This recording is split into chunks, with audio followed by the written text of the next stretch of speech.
Hello and welcome to This Contains Garlic. You're here with your host Georgia Garlic, and Mark Garlic. that was Mark weird. Garlic. Yeah, it's like a radio. Um, Hi everyone, we're back, and today Bonjour. we're going to say it in multiple different languages. Today we're talking about a subject which I think is probably one of the most common questions that we answer with clients via social media, and it's that sort of journey with understanding why your weight fluctuates, and sort of like the scale weight and what to take away from these kind of metrics, and specifically talking obviously today we want to talk about hormonal fluctuations because that's something which can make people, I guess you could say, step back and think, oh my goodness, I've made no progress. So yeah, let's, without a matter of going forward, let's go into it. So Further ado, what?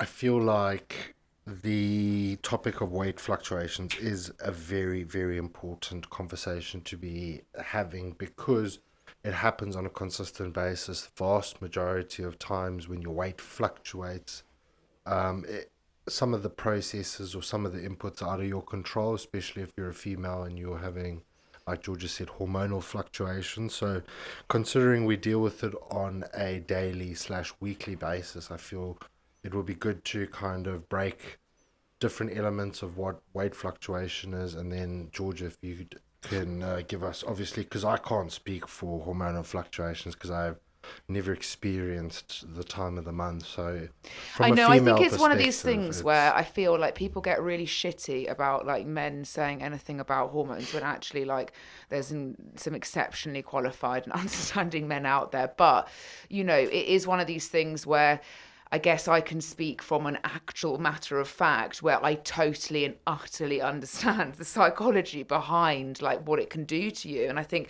specifically, this is in all stages of life. Obviously, I haven't gone through menopause yet. I'm not of that age, but we have a lot of clients that are going through the menopause, perimenopausal, or have been postmenopausal and are navigating that stage of life. And I think weight fluctuations really only become relevant when you're trying to lose weight. Like mm, most time, you're not going to be weighing yourself regularly if you're not trying to see some sort of progress.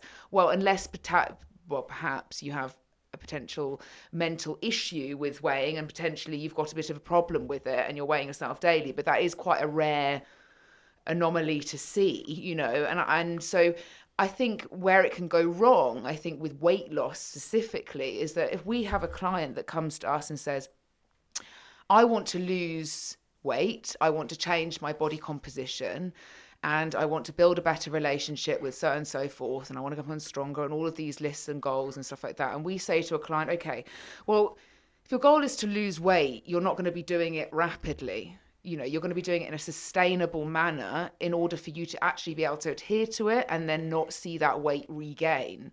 So, where weight fluctuations become a little bit of an issue is the fact that, naturally speaking, if you're not doing it rapidly, say your starting weight is, top of my head, 75 kilos, okay?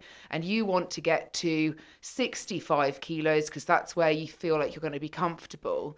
Naturally speaking, we're going to put you in a deficit, but not a huge one, which sees you eating maybe on average between 100 to 300 calories below your maintenance individual dependent. Now, that sees you potentially at a loss of about 0.25 to about half a kilo a week, depending on the day, depending on the lifestyle, so and so forth.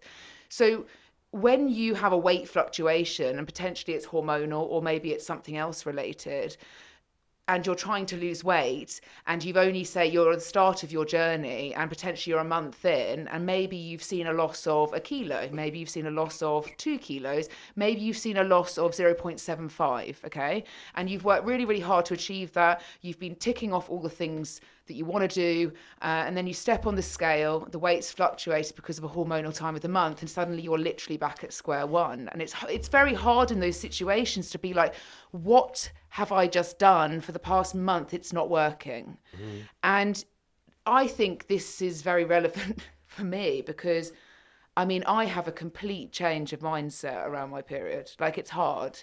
It's very hard because I am an incredibly determined individual in, I guess, what I do, not only with my training, but my nutrition and all the rest of it.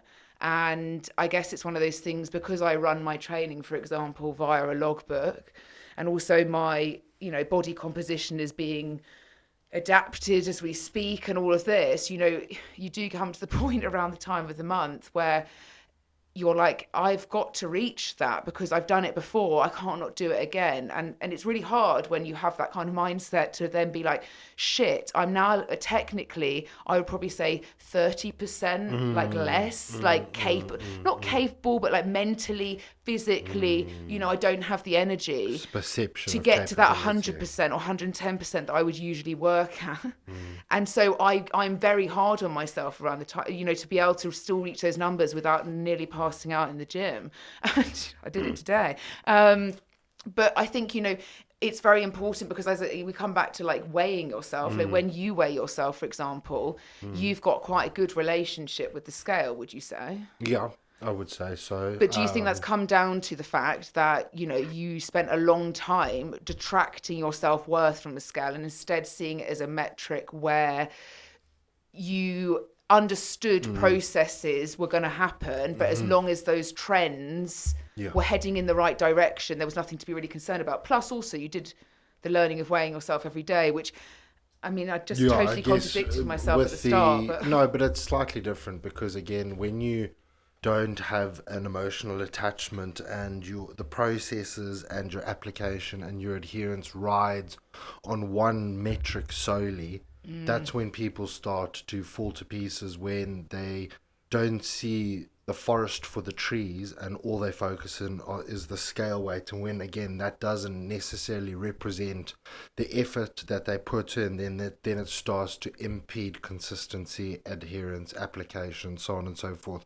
But being coming from a competitive bodybuilding background, you just see it as a tool amongst many other tools to measure your success. One being training, one being body fat calipers or percentage, one being your improvement in your form and technique, and all the other different metrics, consistency in your nutrition and having a nutrient dense diet, and there's all these other things that you learn to focus on outside of just putting all of your eggs in one basket with regards to just weighing yourself and attaching your self-worth to whether the scale number goes up or down, essentially. yeah, I think if I speak from my own personal background of like losing a lot of body weight, I have to say, like, I was actually, and I still am, a bit weird about the sort of terminology that was kind of floating around our industry of like the scale weight doesn't matter. And I was like, it does, because when you are sat morbidly obese and put in a context, like I was incredibly unhealthy on a number of different scales, that scale weight and my BMI, which people are like, that's so inaccurate. Yeah, it is inaccurate in the sense of body composition because nobody's got the body fat ratio to the muscle ratio and stuff. But if you are going to the doctors, which you shouldn't be going to lose weight, please come somewhere else. Don't go to the GP. You're going to the doctor, they're going to weigh you, they're going to put you against that metric. And naturally speaking, the reason you're going to the doctors is because you want to lose weight. So if your BMI is kind of relevant then, because naturally speaking, you're probably not in the best position in the first place. So then BMI does become relevant.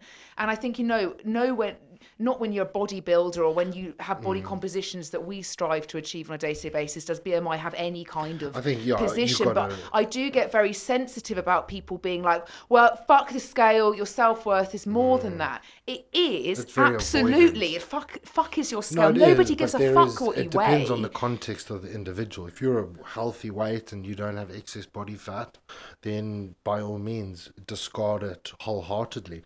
But if you're sitting, 40% body fat, 30% body fat, I'm going to correct you there. I'm going to in put you a very little high bit. in very But what high happens when digits somebody's at a relative. healthy body? Now, this is when, again, we can have the argument where I am working with clients, for example, at the moment, who naturally speaking are at a healthy body weight for their height and for what their structure is.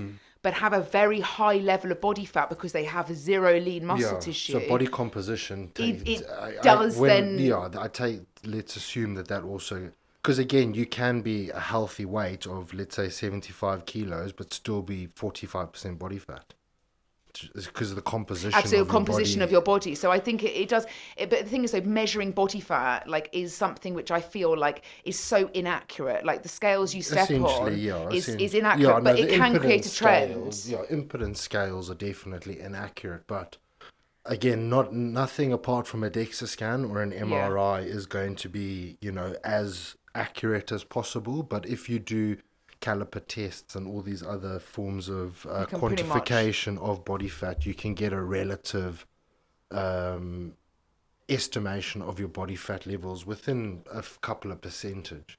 Yeah, I think it's not and but I also think depending on what your goal is, like I would be at somewhere a position where I would be measuring body fat than I would Mm, be measuring my body weight, mm, because mine is about body composition, which mm-hmm. means like I obviously want a higher ratio of muscle mass to fat. But Exactly. if you're very overweight or you have got fat and Mm, you're not in that position, mm. then I wouldn't even say that body fat is a metric you should even be going off at the Yeah. start, because it's just like Yeah, it would it's just not be going to be high. positive, It to would be just quite be honest high. with you. You're not going to feel great about yourself. Mm. You know how people are so Yeah, but warped on their body the fat thing is, percentages like, as well. again, very recent studies literally coming out 2 weeks ago, quantifying health at every size.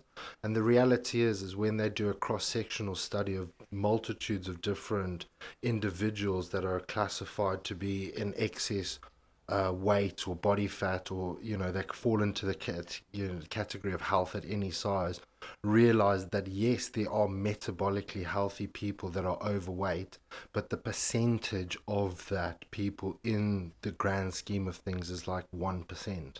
So the vast majority of individuals that are overweight and have high excess amounts of body fat are unhealthy, and that is quantifiably, very accurate when it comes to that.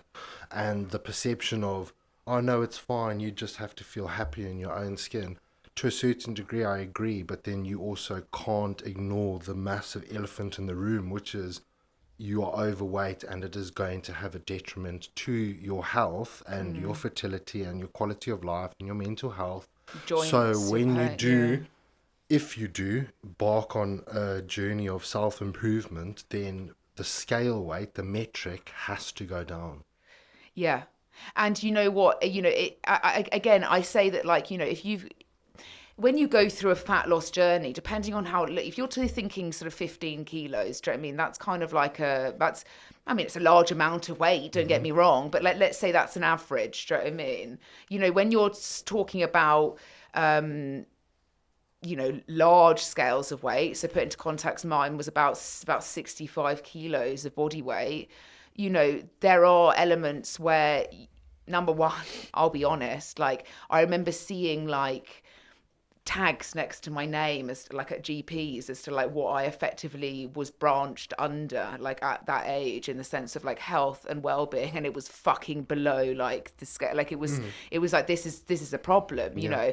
and I think sometimes you have to come to the reality on like a fat loss journey that, if it is a great big one, do you know what I mean, Mm. then scale weight has to come down, but there are going to be different phases in your journey. Like, we Mm-hmm. have taken clients through vast fat loss journeys, body weight journey. In fact, let's say they've lost a lot of weight, Mm. because we can't always say that it's just body fat in a sense, Mm-mm.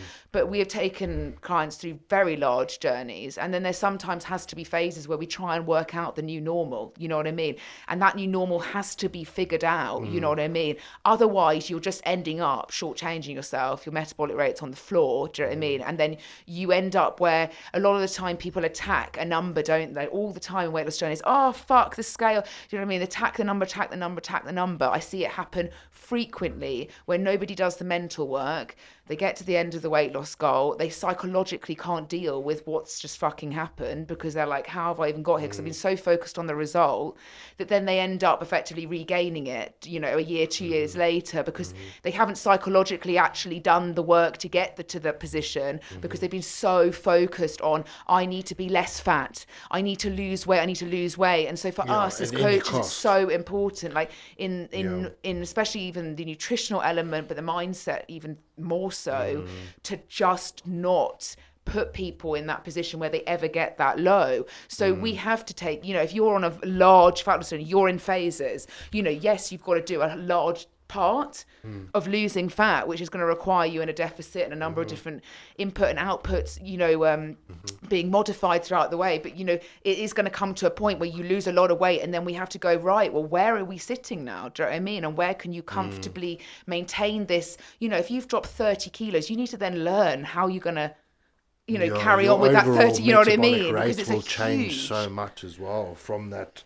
Because as soon as you get physically smaller, your energy requirements reduce. So if there hasn't been the requisite work on your habits and your lifestyle and your environment, then it's just a rebound. And the thing is, like, the more we consult with individuals on a day-to-day basis, everyone's got a successful weight loss story, and it's predicated by the industry, where we just are weight loss at any cost. Do you know what I mean? Like, look at the likes of Ozempic, or the likes of gastric bands, or the likes of juice diets or cleansers, and all these things. It's all just predicated at prompting this individual to lose scale weight at all costs. But the reality is again, not all weight loss It's good, is yeah. equal.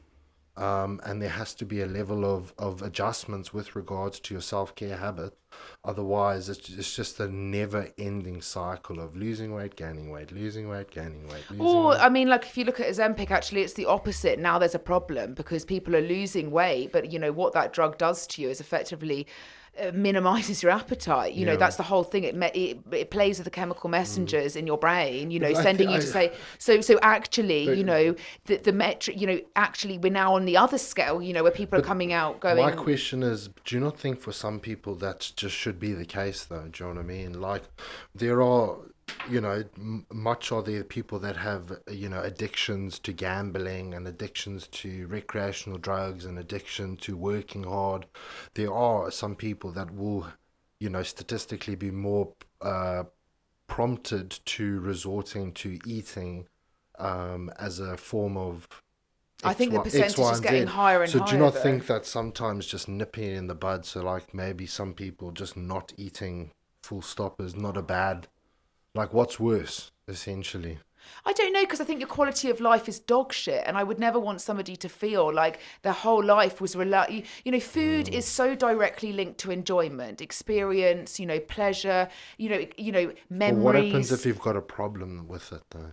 Do you know what I mean? Yeah, but I think there's different scales, and that's why I've always said that I still am in agreement of certain elements of interventions at the clinical obesity scale. I'm not against that. I'm not Oh, against no, somebody going no, I'm in not saying for a that. gastric band that's on the last, they're on their Yeah. last part, a But you're not, chance. yeah, but what I'm trying to get at is, like, for some of those individuals, or it's not No, because I necessarily a don't bad believe thing, that though, just is it? sitting there and just having no appetite and that chemical messenger imbalance in your brain that's caused is going to make you anyway happier. So yeah, cool. You Oh, sit yeah, there and you're like, that's true. "Fuck, I'm not hungry," but your life is shit. You're unhappy. You're probably depressed, because that's what the drugs also linked to. Is a number of different issues psychologically it has an impact on. And so I think if you come back to, like, putting all your self-worth on the scale, then obviously, the problem is that weight loss is such an easy thing for anybody to market, I think, and that's also an issue in its own right, because so many people also, since social media's developed and stuff like that, you see so much more of people's metrics, don't you? And so then you're always directly comparing to the fact of, like, why do I not look like that? Why have I not seen that much progress? And I always say with clients that, like, are looking to lose weight, and, we take take through a process of, like, losing weight, that there are going to be times where, like, that scale weight really matters, and when it doesn't matter, and, like, suddenly we take you into a different phase. But the reality is I think if I think your self worth is not reliant on a fucking number. I don't, but that doesn't mean that there's no like Yeah, there's there's no, no yeah, yeah, uh value need to for it. it. Like you Yeah. say, so but again, people listening to this, there'll be a need for you to weigh yourself, and there might not be a need for you to weigh Mm. yourself. It very much depends on, it's not to say that, oh, you've got to get yourself on the scale every week, otherwise, nobody. But I say this a lot to, if you talk of body recomp clients, now this is a process which I think a lot of people need to understand more. Mm. So body recomp, it's a funny one in my opinion, because I personally believe that most general population want to see physical progress. If they don't see physical progress, the motivation's not going to be there to continue anything. Okay, and that's what we have got to as a general population. Like, if I don't see anything coming from this or any reward, I'm not doing it. Mm. And so I think with body recomp, a lot of people have latched onto these wordings of body recomposition. I'm doing a body recomp, when actually what they're expecting is fat loss. They want to see a losing weight. Mm. They haven't actually come to terms with the fact body recomp is effectively sitting within The same potentially weight. Roughly the same. roughly the same Yeah, weight. roughly. Let's say you could go up by 1 kilo, you Yeah. could be the same, or you could be what, you know what I mean? But your body composition, you could be, if I looked at myself, if you weighed up, if I physically showed you this, which I probably won't, maybe at one point, my body composition I've been the weight I am now, do you know what I mean, before. Mm. But if True. you see what my body composition looks like now, the same weight, Mm. it is on another Yeah, scale very of different. opposite. Mm. Like, so, there, again, highlighting a body recomp that, like, you're not expecting to see scale weight. I don't weigh myself frequently. I have to go off the metrics of what I look like, how I perform, and also where I'm building muscle, to be quite honest with you. That's what I keep my metrics off.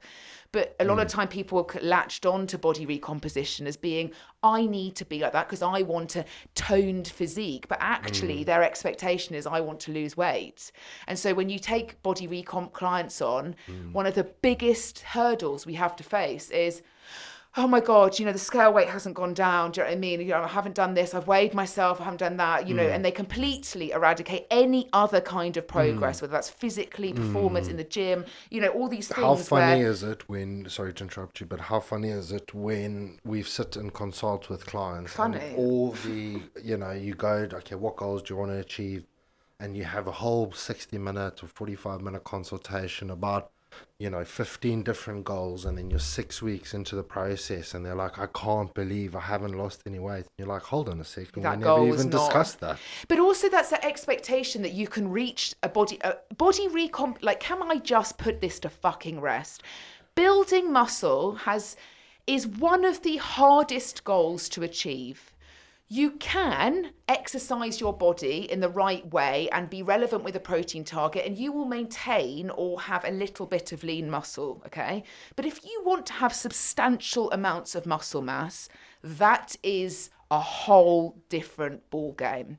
Now, a lot of people think that a body recomp can be achieved in a matter of a year, but yet their goal is fat loss, for example. Like, for you to, like, be in a body recomp phase, you need to be willing, do you know what I mean, your training has to be hectically more advanced. Do you know what I mean? You need to be really dialed in on your training to actually build relevant muscle and to be able to maintain it. And, then you can be in a position that when you want to strip body fat, or you simultaneously are doing it, you're also seeing this progress. But if you're so focused on the fact that you've got to lose fat, don't think you're ever going to be in a position to body recomp, because it's so slow. It's also It's two so very slow. different So, processes. yeah, absolutely. One is requiring almost like a negative energy balance, and one is almost requiring a positive energy balance.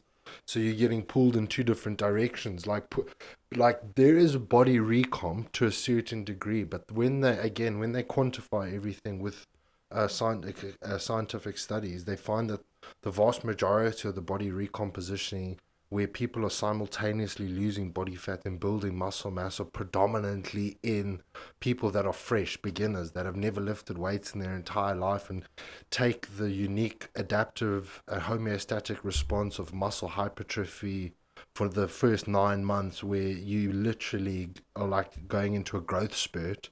And then as soon as you start to move out of beginner into intermediate into advanced, that's when you're then not seeing the instant gratification, and that's when you're literally, quite literally, training for 12 months to put on, for some people, 2 kilos of Yeah, muscle, muscle, three yeah. kilos of muscle for 12 months in the whole of, and that is grinding your sets out.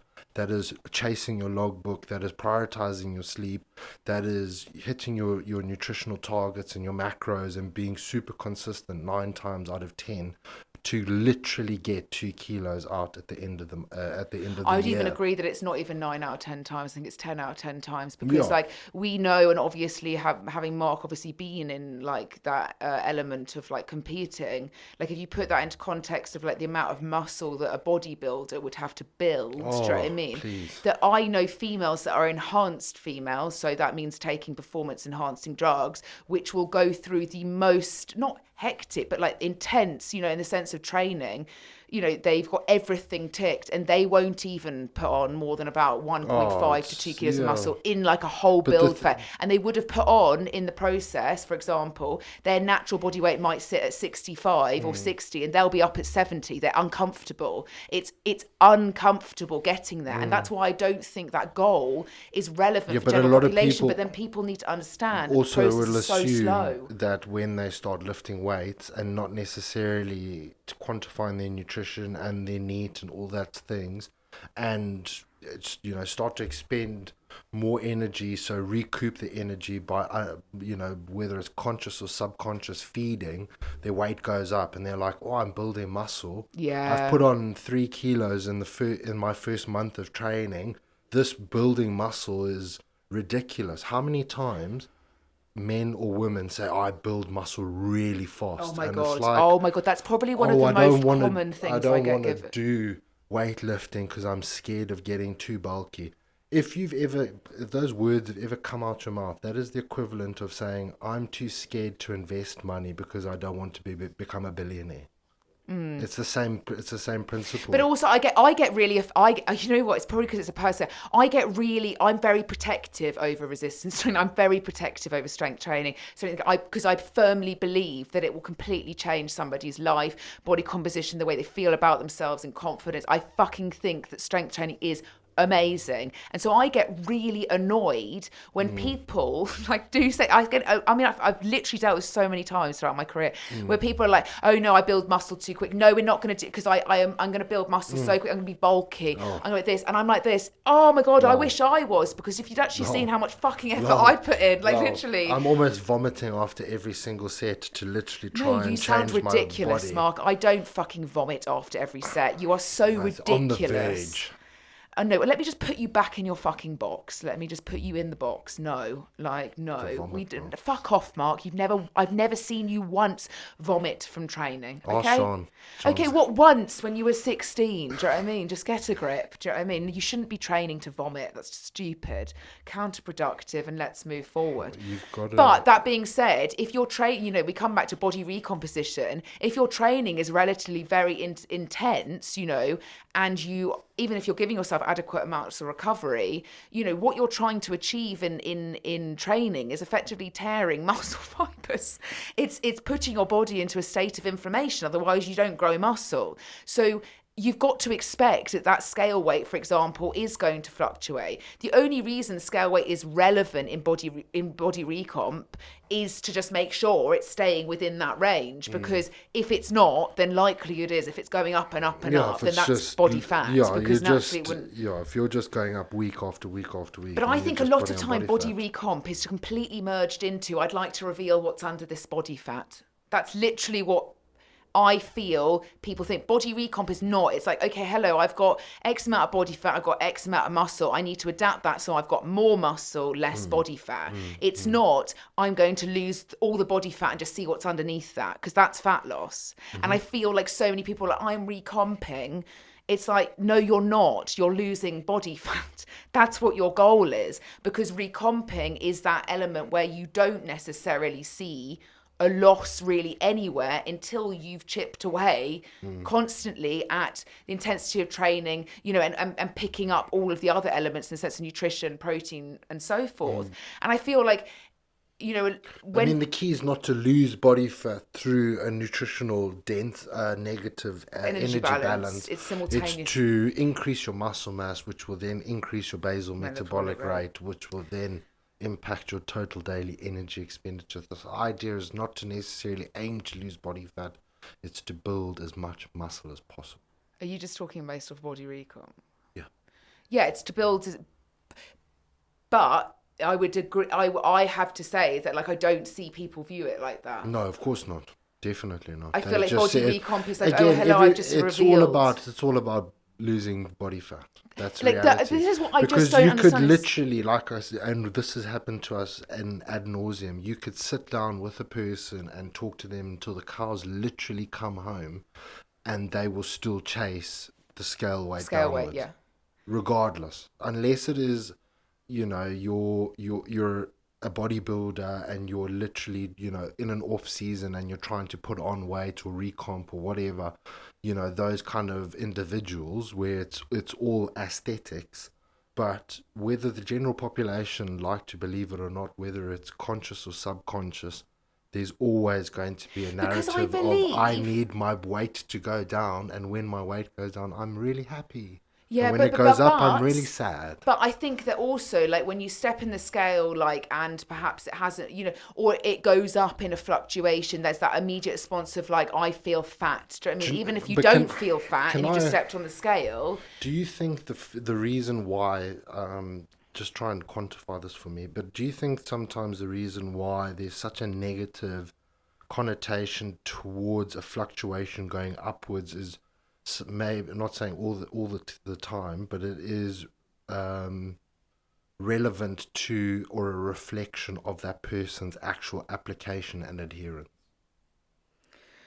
um, Because it then, depends on what it is. No, because I think if we're talking about fluctuations, like if the consistent, like, because if the trend, we're not talking about trends going mm, up on things and adherence here, mm, because I don't believe that that's two and two, that's not okay, two things combined. I don't okay. even think that that's something No, that I'm just not no, necessarily. because obviously if somebody's, that's a different story. That's Mm, like somebody's not adhering to things, their scale weight's going up, but they think it's a fluctuation. You know what I mean? And they can't. okay. But then if you had a coach or you had somebody guiding you, a professional guiding you through this, that would Mm, have been pretty much nipped in the bud. Well, I bloody well hope so. Do you know what I mean? Depending on who the professional was, that like if your scale weight was dramatically going up and your goal was to lose weight, that there would be something not quite right or adding yeah. up with adherence. But with a weight fluctuation, I mean, I think I would say that with weight fluctuations, like there's so many.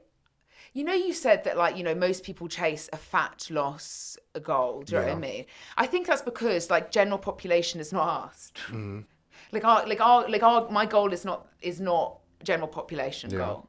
My goal is something which is um more advanced. Do you know what I mean? Because I've got the time, I have the lifestyle, I have the knowledge. I also, you know what I mean? I'm a professional in the industry to create that, you know what I Mm-hmm. mean? And I think sometimes it's just about getting people to a healthy body weight, no matter Mm, whether or not they've got anything really there, you know what I mean? Lean muscle or whatever. So then I say that because why would they care what they look like really muscular or really, you know what I mean? I Because it's think not it even comes two it's things. relative to the individual though. They don't need to be really muscular. They just need to have a relative amount of muscle mass for the person, the But let's be individual. honest, like I would say comfortably say that 80% of the population worldwide would not have that, No, but I would say more 20%. than that. I would say it's very very high, and but that's also synonymous with the rise in obesity and the rise in autoimmune diseases and the rise in all-cause mortality and the rise in all the reduction in life expectancy is because of the metabolic composition of society where it's not prioritized. Yeah, and in every way, every single day, I think to myself, I'm going to write to the government over this. Because, you know, I Because was because I have conversations with clients who potentially come from not them kind of medical backgrounds, but they might Mm. have medical diagnoses back in the, whether Exactly. they diabetes or like Mm-hmm. weight, like cancer, or all of these things that are horrible to deal with, do you know what I mean, that sometimes crop up in life and Mm-hmm. unfortunately are cropping up in 1 in 2 people's Yeah, lives. yeah. So like, let's be fucking brutally honest, which ones of us gonna get it is the question.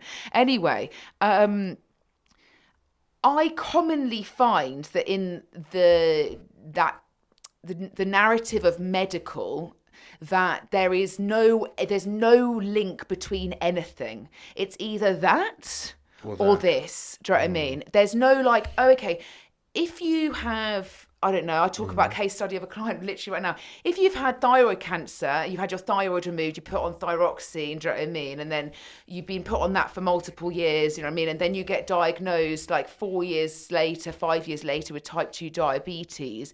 And you're going to all these specialists going, why? Why, when I'm sat at a healthy body weight, do you know what I Mm. mean, for my age, for my height, blah blah, Mm. I've gone through kind of why have I been diagnosed with type 2? Because everyone relates type 2 diabetes to being morbidly obese, Mm-hmm. don't they? Yeah. When actually it Or all not comes. just morbidly obese, but just overweight.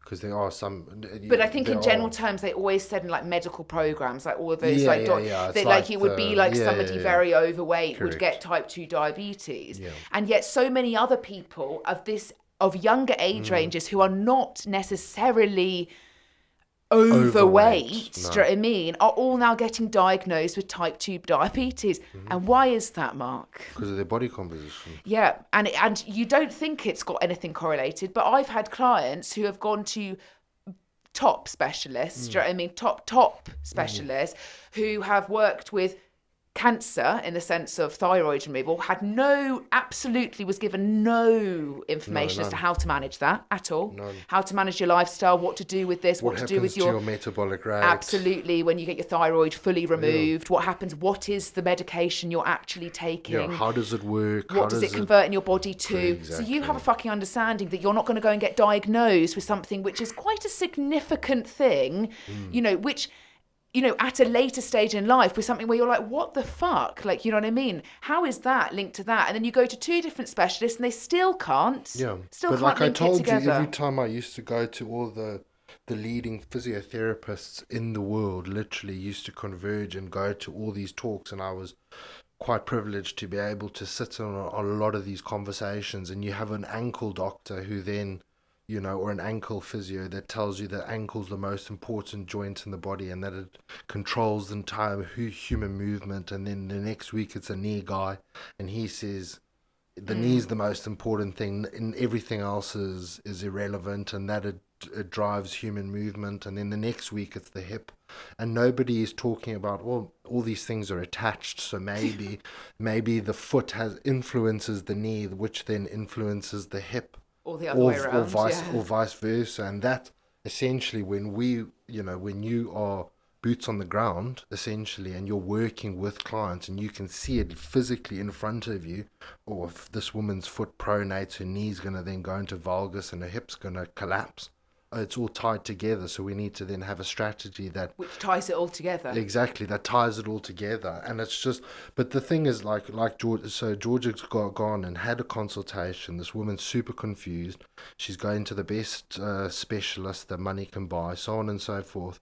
Georgia sits down, thinks about it for a day or two, comes back with a concise, this is all linked together, this is how it all works, this is how your thyroxine then converts into X, Y, and Z. And if these subsequent things are not going to happen, then your conversion rates are going to struggle, the X, Y, and Z. And the woman's like, why has nobody ever told me this? And I've been to the best Yeah, a best specialists. yeah, Do exactly. you know what I mean? And you know what? For me, I think the biggest It's embarrassing. empowerment in It's a client embarrassing. is quite it's embarrassing on the sense of Yeah. the fact that like she goes and takes that to the specialist and they're like, yeah, she's right. Do you know what I mean? And they're like, Yeah, but how did you not fucking remember on the other occasion when we literally had to like sit a doctor down in another country and explain to him HRT for women? Oh yeah. Do you know what I mean? It's like, actually, mate, 2000 and 2023 is just called, and we've got some updated data sets for you to look at instead of, putting your nose into a book that was written in 1973. I know, but this is the thing. Like, I mean, I would say that naturally speaking, both myself and you are very like, I hate to say, we're quite advanced in what we know, and I don't necessarily always think that comes from No, it's necessarily a all of problem our sometimes. studying and our fucking all of the rest of it. It comes from the fact that we have a huge amount of experience with things.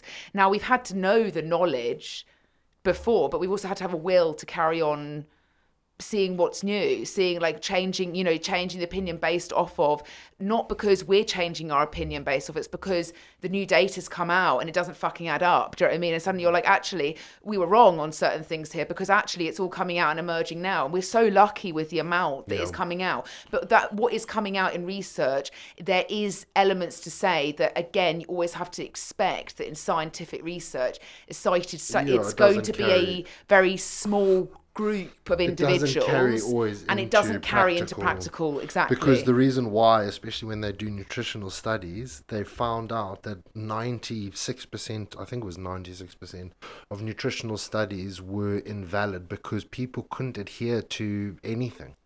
So when you want to get the gold standard of a nutritional study, what do you have to do?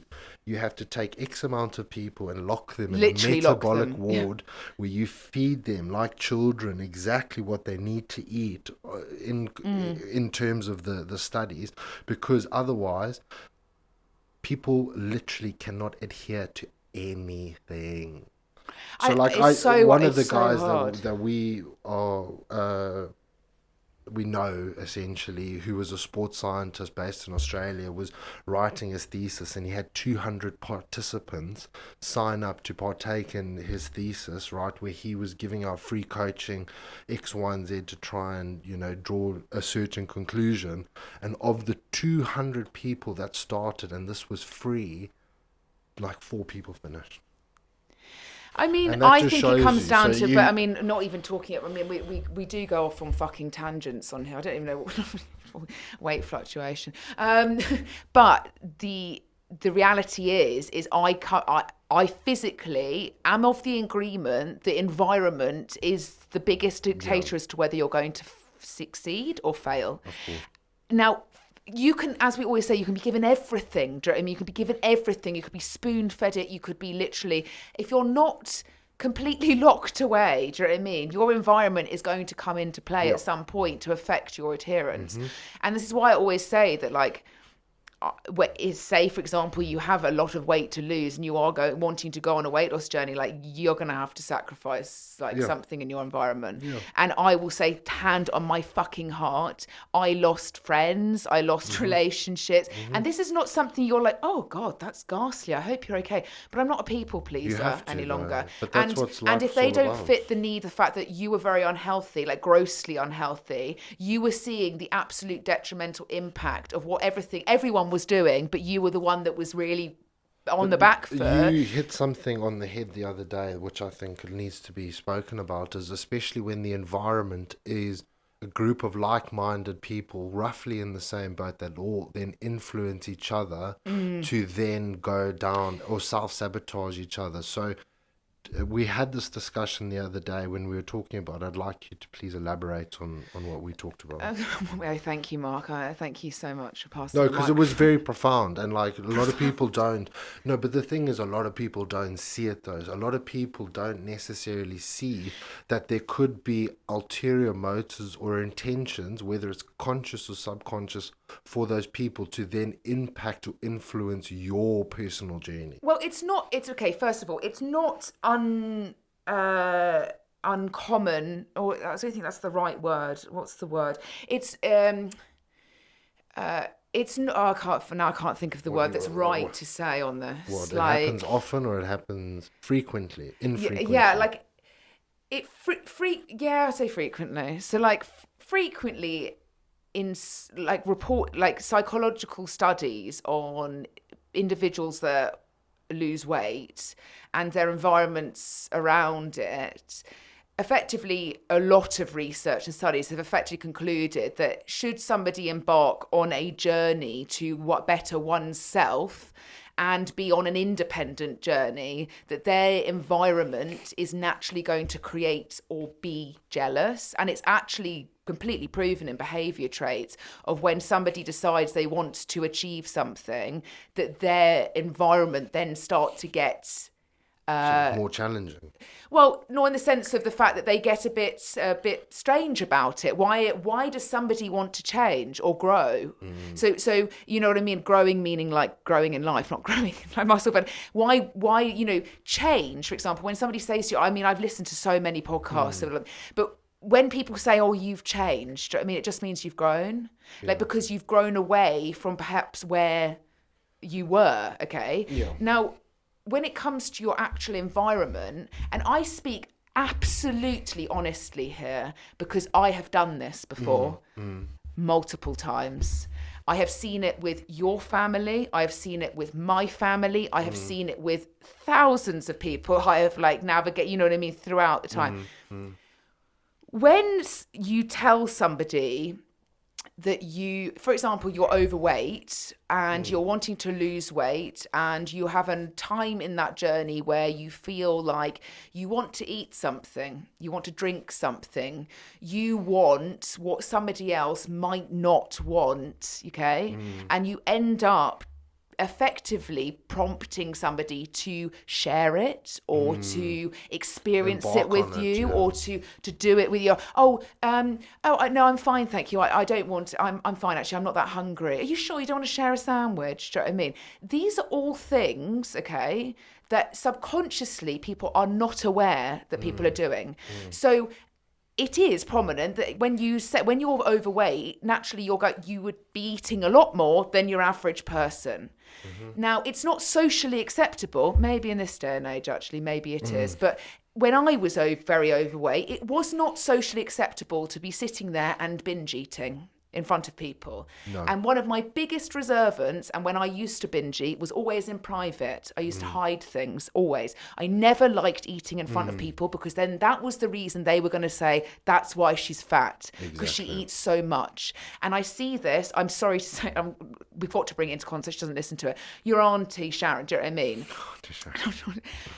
Who I love, is very overweight, okay, and I've seen this in numerous situations where she doesn't like eating in front of people, but she will secretly take food to then go and eat everywhere Somewhere else. else, Do you know what I yeah. mean? Or you turn your back and then suddenly she's eating a lot of food, And these are all traits exactly what I did. So this is why I'm not judgment of it. I think it's a very natural thing to happen.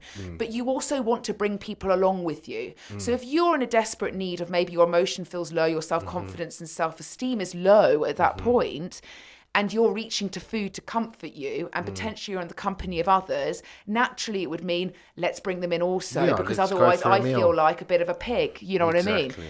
Now, have a whole friendship group, do you know what I mean, who are all overweight. Listen, That's another it's- situation, Yeah, because that because is everyone just feeds into everyone else's desires, Yeah. and everyone drags each other down into the same. So that's why environment. It becomes then everything needs to revolve around food. Every activity needs to revolve around Drinking, going out, numerous yeah. courses of this and that, and We've got to do something that has unrestricted food, eating, yeah. and everything has to be celebrated because everyone's, in quotation marks, a foodie.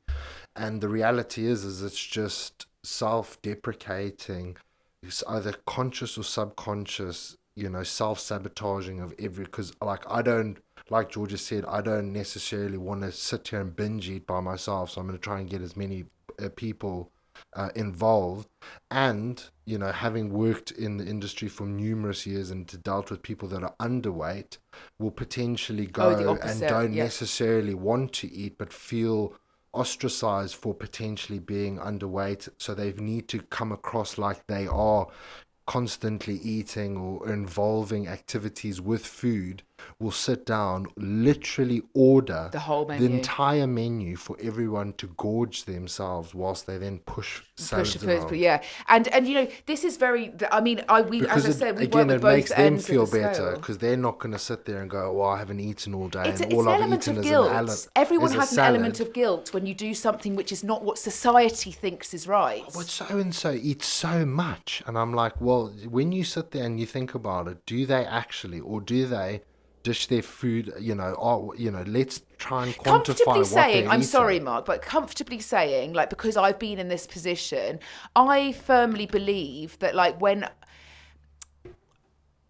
I was completely and utterly oblivious, because when I went from a stage of I'm Georgia, I might be very overweight, but I'm normal right now. Do you know what I mean? To I'm have going to fucking binge because something's not gone right. You know what I mean? Or I'm gonna start taking heavy amounts of drugs. Or I'm gonna drink, or I'm gonna. You know what I mean? Mm. There was something linked in the fact that I wasn't aware. I used to say this to my friend, all of the friends that I was at school with, none of them were overweight. None of them. In fact, they were that athletic, teen, popular, woo, woo, woo.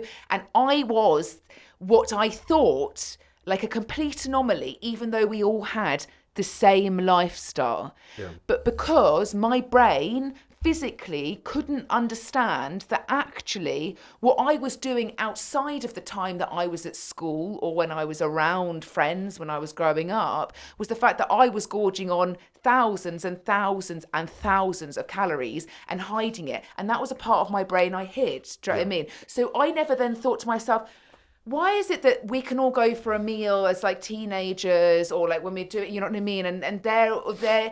they're so small, and why am I so overweight? And that's exactly the same as what my parents did. You know, they saw that Yeah. exactly. Georgia's putting on loads of weight. That's abnormal for her age range. We must take her to the top nutrition. And look, I was a blessed life. I have a very blessed life. I'm not complaining. But top nutrition to try and find what is going wrong because that part of my brain I physically couldn't be aware of. I couldn't be responsible for. So until my mum literally found, I am talking bin bags worth of wrappers and stuff all hidden behind under the floorboards where I used to eat when I used to binge and I'd go out and buy food, and I mean like any money I could get in pocket I would spend on food on the way. I would purposely try and walk to school even though I fucking hated walking, to go and buy food, and I would hide it all. So when my parents were sitting there going, Christ, is our daughter like, is her thyroid being impacted? You know what I mean? Is something medically really wrong Yeah. here? Yeah. There was just a part of my brain that could not be responsible for the fact that I was actually consuming excessive Yeah, amounts of thousands. food. So I think it's one of these things where it's very easy to not take self-responsibility when you are overweight. And then you go and put yourself in maybe an environment that encourages that. Yeah, I was going to say, so give me an example of how the process would have played out if, let's say, the whole friend circle that, because obviously you were an anomaly, you were the odd one out essentially. But how do you think it would have played out if all of you were in the same boat? I mean, number one, I'm actually concerned for groups of women and girls that are in that position right now. And I see it so much. And as somebody that has been previously obese to helping number of people, through journeys and being so professional. So I'm actually concerned. Like, I want to say that because every time I go out, whether we're in London working or whether we're out, we go out, all I see is that. I'm like, there's groups and groups. And it's because obviously you're comfortable around each other. Sure. Because you're all effectively it's less enticing each other to do threatening. the same. It's exactly the same as when you've got, obesity in families, parents that are obese. Naturally speaking, the children are going to be affected on one scale or the other. So if your parents have got a poor relationship with food, naturally it's going to. So on my hand, my mum was ridden in diet culture, my grandma ridden in diet culture, and they had the opposite. They were, let's think about being skinny and skinny and skinny. And I was the product of, oh my God, everyone thinks that I'm abnormal. I'm going to become fat. Now, but it's because obviously the environment I don't blame my parents for it. It was sort of self-choice. It's also experience and all the rest of it. I've kind of got over it. But, go and put yourself, I don't know, in a situation where like your parents are obese, you could then have a child that deals with an eating disorder in the sense of anorexia, because what they see with their parents is like, oh my God, their relationship's appalling with food. So it's not just, but or most of the time you see this day and age, you see obese grandparents, obese parents, obese children of the children, the grandchildren, you know what I mean?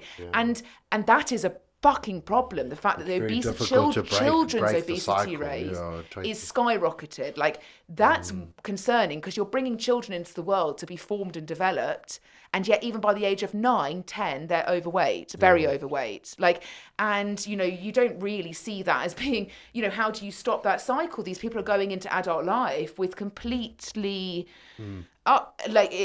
mentally, physically, not well. So how does it plan out in a group of very overweight individuals? I mean, it's going to be encouragement for one But of then the I other, would isn't it? assume It's not going to be... that and I don't mean to be cynical, but sometimes especially when it comes to women, they can sometimes feel quite threatened by, like you're saying, a person that wants to then go through a form Absolutely. of So change. for example, you take one... So you've got a group of 6 individuals. One person then is trying to action a better life. Do you not think, again, consciously or subconsciously, that there is going to be some intrepidation from the other group members? I don't think I know. It's an absolute... Because then surely those people, they see you, or everyone's kind of sees, especially in your case, saw you as the weakest link, essentially. Yeah. So then, everyone's at least better than Georgia. So then if Georgia's trying to improve herself, that then becomes quite confrontational and you wonder why for the other people who didn't have any then... friends then. Yeah. Well, it's not that I've never been like I've never been like a loner. I just chose I didn't want to be around them, because But the I thing didn't is, think like, any how of it can you was... say that Do you know people a used to say friend... to me, I used to have girls that were that natural, just slim, whatever. Do you know what I mean? Slim. They used to say to me, "Oh my goodness, you're not overweight. Oh God, you look amazing, babe. Trust me, you look amazing. Oh my God, I can't believe it. You look so good in that dress." And it was fucking a lie. It was so... because they don't know what to do in those situations. They know, because behind my fucking back did I know... a person that self-sabotages you and doesn't look after your best interests and wants exactly the reason why you so lose like friends. For example, the saying misery loves company. Surely then, like you said, that there needs to be a blinding realization that those people probably don't have your best interests at heart, and that you probably should probably... But that is a horrible realization factor, because I always describe losing large amounts of body weight, and I think this is not down to losing 5 kilos, 10 kilos. That's not psychologically really going to impact it. This I see it as a very, very lonely journey, and you have to be incredibly willing to turn inwards on yourself and to have moments where you're like, am I the only one that wants, you know what I mean? Yes, you are the only one that wants this, you know what I mean? Am I the one that's always going to be targeted for what I look like? Well, at the moment you are, do you know what I mean? You've had to, and I say this, that the reason I have been successful in my journey is because I did enough mindset work in turning inwards and taking responsibility. And that's one of the things that as humans we very much challenged to do. It's horrible. So when you say like losing friends, or understand that these people don't have your best interests at heart, like I had relationships with people they didn't have my best interest at heart. I had friends, of course, but that moment, it's like, it's so... you really have to be, as a human, like like me, like what I'm like I can be like, if I don't want to do something, I will not fucking do it. Do you know what I mean? And that's what you have to be like. You rip... it's a horrible feeling, because you're like, I'm losing stuff, because I'm losing weight, I'm losing the comfort of eating, because I can't necessarily always go to eating. I need to find other things that, I'm losing all these things in my life. That's what it feels like when you're very overweight. And so when you go in your relationships is what you're holding these things to. And it's so hard to be like, actually, maybe these people are not right for me. Do you know what I mean? Maybe they're not what I should be spending my time with if I want to get better. And I was so desperate to grow, like, and to get out of that, and to be like, I can't be like this. I can't see a future. I'm probably going to die in the next, you know what I mean? Because the way I used to abuse things was all or nothing. That's the thing though. It's like you are literally sacrificing your health. like guaranteed I probably would have ended up like, if I had not have taken action, I probably, I wouldn't have been in any way, my steps in life would have been very fucking different, and I would have been blessed with the fact that my parents probably would have taken me in and out of rehabs. That's literally it, because there was no purpose, and unless you're willing, and I've always been somebody that needs, I'm very self-driven, and I think you have to be quite self-driven when you want to. And as I said, I have a very all or nothing mindset that I've had to work on in so many ways, where it's like you can't just nothing or all in every situation. But I do think that it's a horrible feeling. Like, why is it that people are still in abusive relationships? It's not the same in any way, because it's fucking not comfortable. It's horrible, but they can't step away from it because it's everything they've ever known. Do you know what I mean? And, or, obviously, if it's an abusive relationship, you've got absolutely the complete worry and fear and scarcity, of the partner. But it's that element of like, why wouldn't you just, he's whacked you, he's done this, he's treated you like shit, why don't you just leave him? And why are you being with him for 10 years then? It's like, because you are literally scared to fucking death. Now that is another extreme, and I cannot compare it to being, but it's the level of, you can't notice it when you're in it, but everything in the fucking universe will tell you. Do you know what I mean? So whether it means that like people start saying things, doing things, whatever, like you're going to start picking up that these people are not right. And can I be honest with you? Like, that's why I'm a coach.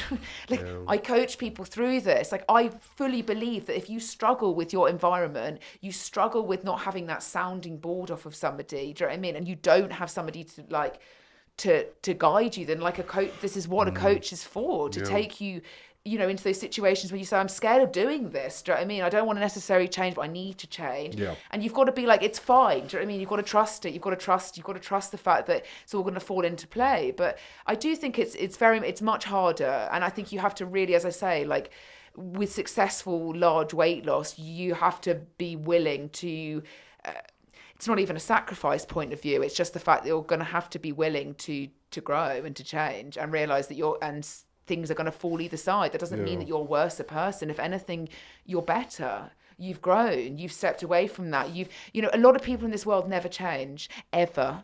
Ever. And when you go back to where you grew up, and like I've never lived where I grew up, you know what I mean? I always was like, right, move away, like move country, do here, go and work here, do everything but live there.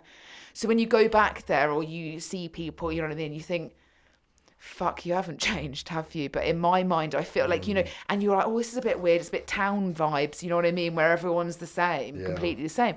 Because a lot of the people don't need to vastly change. Do you know what I mean? Like, if everything ticks in your life, do you know what I mean, and it just plods along, why do you need to do a dramatic change? True. That is very true. So I don't think many people would ever experience what I would have gone through, to be quite honest with you. No, definitely not. Especially at the age I was at the time. Yeah, for sure. But I do think, I genuinely, I hand on my heart, like, I know this whole thing was about weight fluctuations, which I think we've definitely gone around on weight fluctuations. Gone around in a fluctuation. But I think environment is that honest, the honest truth of it, and it's not just on an overweight scale, environment on every scale. So we work with clients that are in sort of a wellness circle. Do you know what I mean? That's equally as fucking bad in the sense of influence, Of course. Because they're all on you shouldn't be doing this and you should be doing that. Paralysis from analysis. Yeah, oh God, paralysis from analysis. My girlfriend said that if I eat E numbers, I'm going to get cancer. And you're like, okay.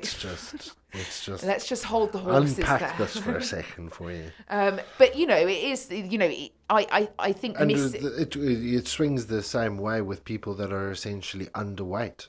When everyone gets together, one of our clients went to a woman's birthday party, and all the, skinny Southwest London mums all, sniffed a salad and didn't eat their mains or dessert, and like the only women that had working professions, and kids were the only women that were literally, having 3 square meals at the because they need the fucking energy to like keep alive. But you know what I find so entertaining about those women is that they all eat like nothing, and then they all go and get filler put in their face to look like more like rounded, like because they're so hollow in the face because they haven't eaten anything and they've got no energy. Like the biggest thing you always find that when you're in an element of under eating is the fact that when you eat more, how much greater you feel. Yeah, like literally just in the sense of forget anything else, your energy levels. But literally. I think environment is one of those things where I feel like people completely don't think they don't even think that maybe their partner might be discouraging it. They don't even think that, anybody would ever want wrong for them. But it's not the fact people are out there to get you. Most of the time, people don't It's just fucking care. They confrontational just find it very sometimes. confrontational that somebody's doing that and they're not, and Yeah. then they feel like they need to. And so then, at the time and time again, it's like, when I've done something, do you know what I mean? And then somebody's like, I'm going to do that. And I'm like, Yeah. you don't fucking need to do it. Do you know what I mean? Or how many Literally, times do you start training a lady and then she comes and says, "Oh, my husband started running or he started doing," because again, it's just one of those things. One person in the relationship or one person in the friend group is putting their neck out and actually wanting to make some improvements in and people their get envious personal about it space. because, And but I grew up not drinking alcohol, and that in its own right, coming from a society or a culture where a lot of people, all there is to do in Zimbabwe is to drink on Friday, Saturday, and Sunday. sorry, are you It telling me you was didn't drink in Zimbabwe? Should we get very some of your rare. No, friends? I didn't. There were periods of my life where I went years without drinking, and What did you even it's have just in very Zimbabwe? confrontational Like because everyone's alcohol like, and weed. That's probably about it. yeah, Did even you if have any you smoked cocaine? weed, no cocaine. I'm sure there was, but it I'm sure there wasn't. was. I should have found it. It Like wasn't literally, very like mainstream. No. maybe it would have been more energetic. Like Yeah, literally. but it's just very confrontational. People are like, "You're boring," and this and that, and just do it. Come on, don't be boring. And it is very, very, very confrontational when you do that. And But when you're people, so happy, look. I am absolutely half the time. I look like I've been slapped in the face, but like literally. But I am myself. I'm very happy with the lifestyle that I live, yeah, and I think if you're happy with the choices you make, no matter who questions it, if you go in the confidence that you're, yeah, and what, yeah, then they're never going to question it. Like it's one of those things where I feel like when people are people pleasers, do you know what I mean? I feel like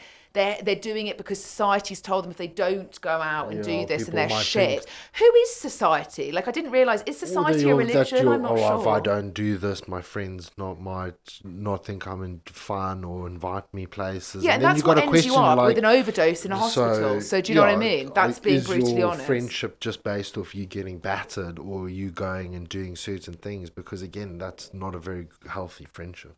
Like how many times, like I've had so many clients say, how did you like manage like giving up drinking at such a young age to like now like, and I'm like, look, I'm not like, I never classify myself as a sober individual. Like I drink when I want to drink, which is hardly ever. So I find it obviously when if I hadn't have married you, do you know what I mean? And we hadn't have Yeah.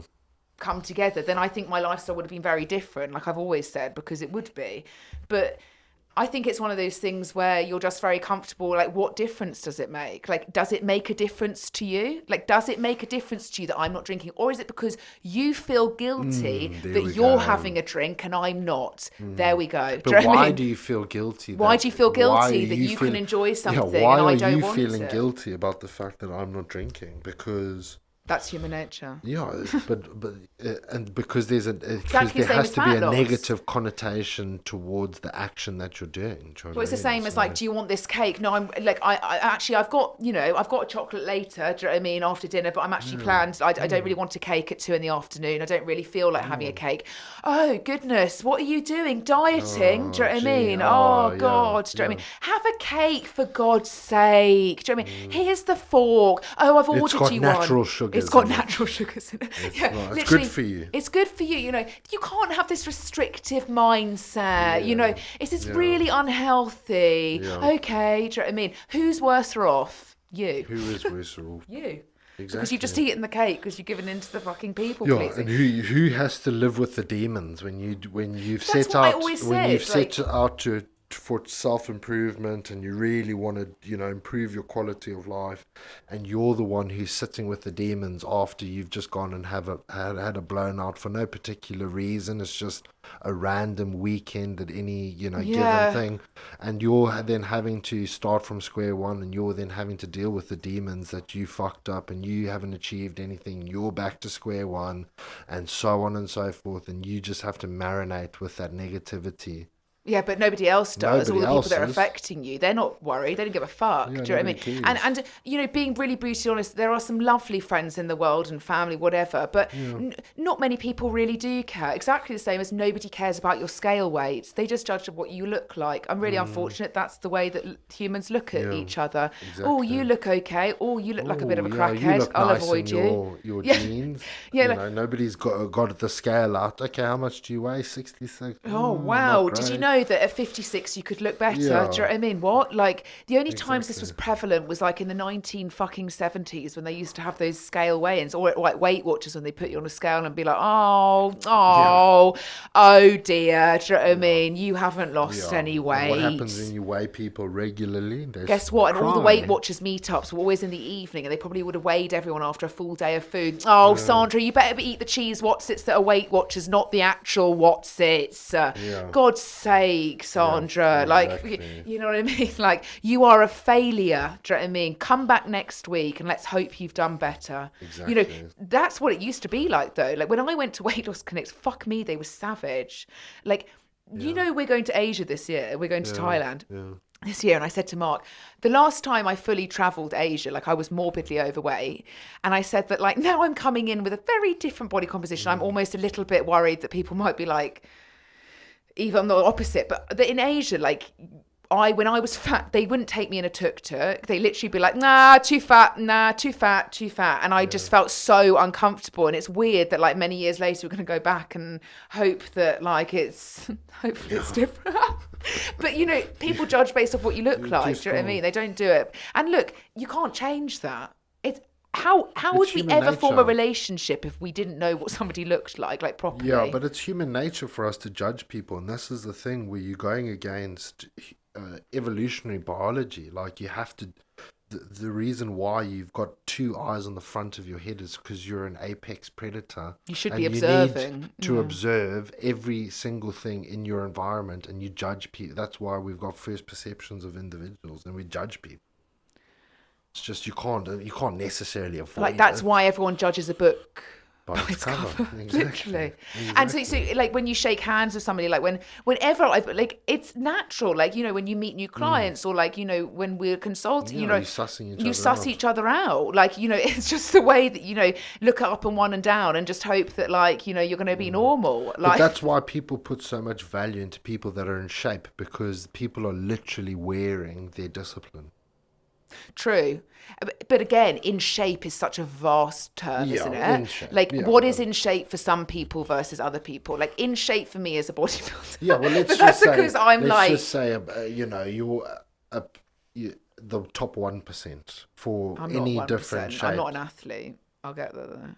Yeah, but No, but I'm But not going to that's be athlete. it's just very a person comes in, they're in shape, that for whatever relative reason they got lots of muscle mass, they're relatively lean, they got good mobility, so on and so forth. You're literally showing you are a walking advertisement for discipline, motivation, consistency.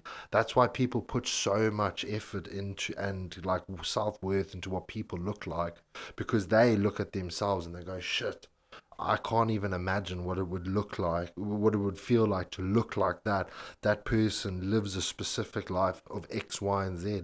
Which is a Even product of to this discipline, day, yeah. you will nutritionally coach clients for years, and they'll be like, "Oops, I ate some chocolate. Ooh, don't judge me."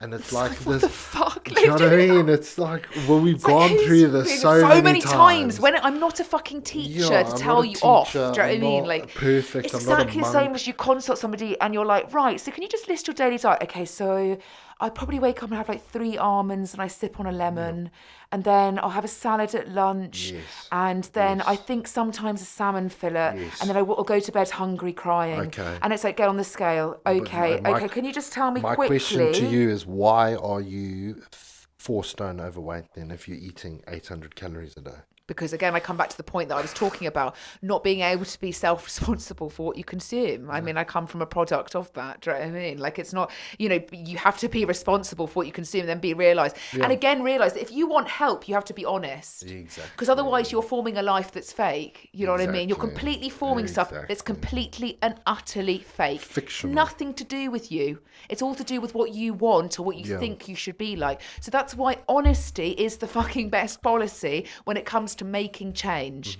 Because we're here to be okay, be honest with us, because Yeah. we're here to guide you to get you to your goals. Do you know what I mean? And to make you feel better and What to do is all the of these. first step to AA? Hi, my name's Mark and I'm an alcoholic. It's accepting the fact Yeah, that that you've you got are a an problem. alcoholic. Yeah. Yeah. Like, and that's so. And It's that's the true. reality. Self-acceptance. Yeah, but Yeah. I mean, the thing is, like, not everybody sits and consults with the general population on a daily basis. But when you do sit down with people that are excessively overweight, and you try and you're like, okay, well, let's go through your daily consumption, and they literally tell you 600 calories worth of food, you're like, and what else?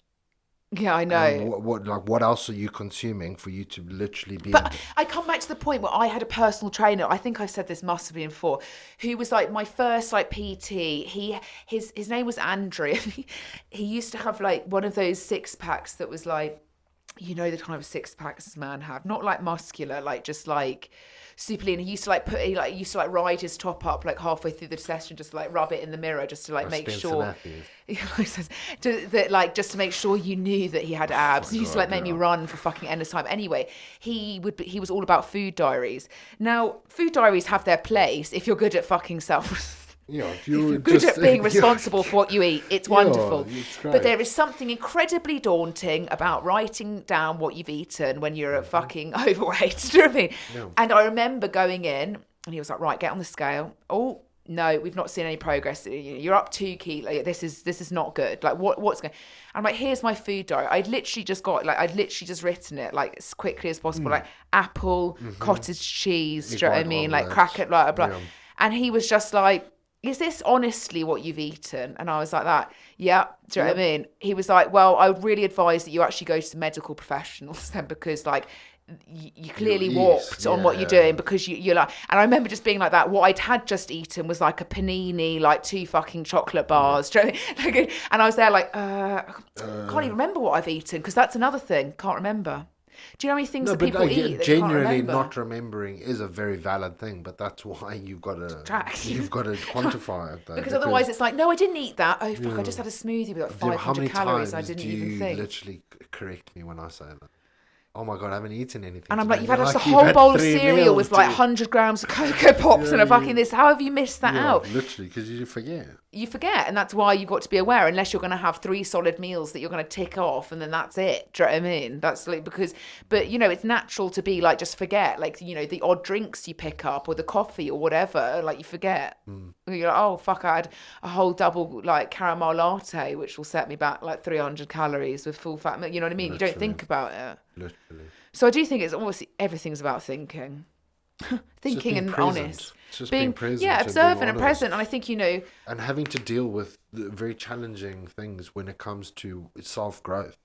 Because, like, if you're wanting to make really big changes in your life and want to live a different lifestyle, and when you close your eyes, you envision yourself living a different lifestyle, then unfortunately you're going to have to trim the fat in your life. And that is losing people, not socializing with certain individuals that don't have your best interests, or, cutting out people in your life, or, it's very, very challenging. But at the end of the day, it's like, whose life are you living? You're not living a conscious experience of somebody else. You're having to deal with your demons on a daily basis. And yeah, and as I always say, like there's no point, like, you could blame your environment, but it's not going to help you continually blaming unless you change it. So, the reality is it's the same as like I could blame certain elements of the way that I was brought up or what was said to me or whatever as to being the product of like maybe just staying put. But actually I decided that I wasn't going to do that, because I decided I'm not going to blame all of my environment. I'm going to have to take action somewhere if I want to be better and I want to feel better. But I think it is just like, if we're going to bring it back round to kind of like end the podcast, this is all very relevant to then understanding a process of losing weight, which today we were talking about weight fluctuations, which I think really is only relevant when you're losing weight, because you wouldn't be sad about it if you were trying to gain weight and the weight scale was going up, or, you wouldn't be, so it is a product of, making sure that you understand that the different influencing factors that can obviously impact your weight, and also realizing that there's certain elements you can't change, you can't control. And so the best way of dealing with those situations, like I say, perhaps like menstrual cycles or going into menopause and stuff, is what can you control? Do you know what I mean? What can you make better? Rather than going, I can't do this and that. Do you know what I mean? I can't. You know what I mean? Just understanding, like, I never advise any of our clients really to weigh themselves around their period unless it's like, because it's just like there's no point getting on there being annoyed when you've done so well. Do you know what I mean? So best just give it a week. It's fine. Nothing's gonna fucking, a week in the grand scheme of things is nothing. You know. And I always say this, it's like, two things you can take away from this podcast is, one, nobody gives a fuck what you weigh. The only people that care about what you weigh is if you've hired professionals to help you get that, you know what I mean? That number is then a metric. And I think, that's very important to remember, but that doesn't eradicate the importance, obviously, of the scale. Correct. And I'd say that, two would be just to like make sure that, everything that, when you do experience fluctuations in a journey, when you look at a scale weight, do you know what I mean? And you think, I'm back at square one, I'm kind of, you should probably also be thinking about, like, if I want to know more and create clarity, I need to learn. And I think, one of the best processes you can do with this is completely detract your value as a human away from a metric, do you know what I mean? And actually learn how your body functions in a sense of weighing yourself on a day-to-day basis. If you are somebody that is getting like dramatically impacted by that one weigh in a week, and it's literally causing you to change days you weigh in, or try and like because I weigh more on that day and I don't weigh this, and you're trying so hard for that one big scale weight a week, is start weighing yourself daily, because you're like, it's actually fascinating, and in a non-obsessive manner. I don't advise that for those that have a poor relationship with the scale. That's something you work with. But if you genuinely want to get better with this relationship with the scale, then you need to learn, the same as anything. You've got to learn the process and then feel confident in it. You learn so much about yourself when you track your weight every single day. You learn why you fluctuate, and much like when you track your food, you get very, very, very, very accurate at predetermining what the scale weight's going to do by your actions of the day before. So I think if with I men go it's in and much train your easier. legs, I do think with men I it's much appreciate easier. that. So like I would say our male clients find it much easier to just like whack on the scale, cool. no. I think with women, as I said, I wouldn't advise to weigh around a period. We are again talking about weight loss journeys. I don't advise people to weigh themselves on a week-to-week basis if you don't need to. You know what I mean? It's not something. But if you are on that weight loss journey, or you are wanting to see progress, then just give yourself the benefit of doubt, but then also don't detract from it. So like if you are like somebody that's gone and fucking ransacked the whole cupboard because you decided to go AWOL over the weekend, do you know what I mean? And you got to weigh in on a Monday, and then you're like, oh, I'm not going to do it because I know I've done it. That's when you have to do it, because that's about being uncomfortable and taking accountability for your actions. But if you are, that you've had, I don't know, like 3 hours sleep, you've got a screaming child that you've got to look after, you're on your period, do you know what I mean? Do I think jumping on the scale where you're highly stressed at what is going to give you any kind of complimentary figure? No.